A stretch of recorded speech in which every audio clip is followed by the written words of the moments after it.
सलाम। ਕੀ ਹਾਲ ਹੈ ਤੁਹਾਡਾ? मेरा हाल बिल्कुल ठीक है। ਸਹੀ। अस्सलाम वालेकुम। वालेकुम ਕੀ ਹਾਲ ਹੈ ਤੁਹਾਡਾ? बल्ले बल्ले ਬੱਲੇ ਬੱਲੇ ਸ਼ਾਬਾਸ਼ ਸ਼ਾਬਾਸ਼। ਓਹ। ਕੀ ਨਾਮ ਹੈ ਤੁਹਾਡਾ? मेरा नाम नवाज। ਤੁਹਾਡਾ ਨਾਮ ਕੀ ਹੈ? सोबिया नवाज। ਅੱਛਾ ਸੋਬੀਆ ਨਵਾਜ਼। ਅੱਛਾ ਮੈਨੂੰ ਇਹ ਦੱਸੋ ਦੇਖੀ ਇੱਕ ਰਾਣੀ ਅੱਖ ਚੋਂ ਜਿਨੇ ਬਰਸੇ ਪਾਣੀ। देखी की है? एक रानी। ਅੱਖ ਚੋਂ ਜਿਨੇ ਬਰਸੇ ਪਾਣੀ। बारिश बारिश ਨਹੀਂ ਨਹੀਂ ਬਾਰਿਸ਼ ਨਹੀਂ ਹੈ। बता दी। ਮੈਂ ਦੱਸਦੇ ਆ ਉਹ ਸੀ ਜਦੋਂ ਹਨੇਰਾ ਹੋ ਜਾਂਦਾ ਨਾ ਉਦੋਂ ਯੂਜ਼ ਕਰਨੇ ਆ ਅਸੀਂ ਉਹ मेरा धुंध ਰੋਸ਼ਨੀ ਕਰਨ ਵਾਸਤੇ। अच्छा मोमबत्ती।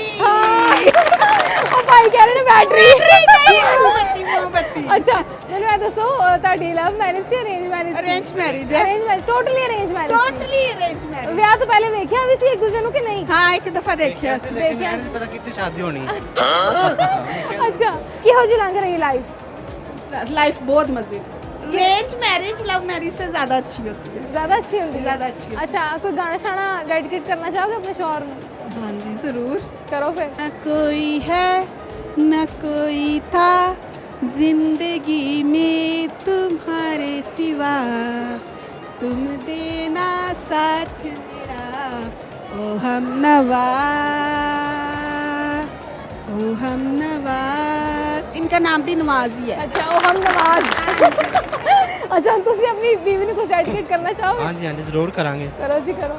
बहुत प्यार करते हैं तुमको सनम, बहुत प्यार करते हैं तुमको सनम, कसम चाहे ले लो खुदा की कसम, बहुत प्यार करते हैं तुमको सनम। ਅੱਛਾ ਮੈਂ ਮਾਸ਼ਾਅੱਲਾ ਤੁਹਾਡੀ ਦੋਵਾਂ ਦੀ ਆਵਾਜ਼ ਬੜੀ ਅੱਛੀ ਹੈ। ਅੱਛਾ ਮੈਂ ਇੱਕ ਸਵਾਲ ਪੁੱਛ ਰਹੀ ਹਾਂ ਸਰ ਕੋਲੋਂ। जी जी ਜੇ ਹੁਣ ਤੁਹਾਨੂੰ ਬੜਾ ਪਿਆਰ ਹੈ ਆਪਣੀ ਬੀਵੀ ਨਾਲ, ਹਾਂਜੀ। ਜੇ ਤੁਹਾਡੀ ਅਰੇਂਜ ਮੈਰਿਜ ਨਾ ਹੁੰਦੀ ਤੇ ਇਹੀ ਤੁਹਾਡੀ ਜ਼ਿੰਦਗੀ 'ਚ ਆਉਂਦੀ ਇਹੀ ਬੁੱਢੀ, ਠੀਕ ਹੈ ਨਾ, ਤੇ ਤੁਸੀਂ ਇਹਨਾਂ ਨੂੰ ਕਿਵੇਂ ਪ੍ਰਪੋਜ਼ ਕਰਦੇ? ਕਿਵੇਂ ਕਰਦੇ? ਕਿਵੇਂ ਪ੍ਰਪੋਜ਼ ਕਰਦੇ ਤੁਸੀਂ ਇਹਨਾਂ ਨੂੰ? ਹੁਣ ਕੋ ਫੁੱਲ ਤੇ ਹੈ ਕੋਈ ਨਹੀਂ, ਮੈਂ ਤੇ ਪ੍ਰਪੋਜ਼ ਕਰਕੇ ਬਾਹਰ ਨਹੀਂ ਛੱਡਦਾ। ਫਿਰ ਵੀ ਬੰਦਾ ਕੋਈ ਪੋਜ਼ ਮਾਰ ਕੇ ਪ੍ਰਪੋਜ਼ ਕਰਦਾ, ਤੁਸੀਂ ਕਿਵੇਂ ਕਰਦੇ? ਆਈ ਲਵ ਯੂ ਬੇਗਮ। ਤੇ ਆਈ ਲਵ ਯੂ ਟੂ ਨਹੀਂ ਕਹਿਣਾ ਤੁਸੀਂ? ਚਲੋ ਜੀ ਬਹੁਤ ਬਹੁਤ ਸ਼ੁਕਰੀਆ ਜੀ, ਹੱਸਦੇ ਰਹੋ ਹੱਸਦੇ ਰਹੋ।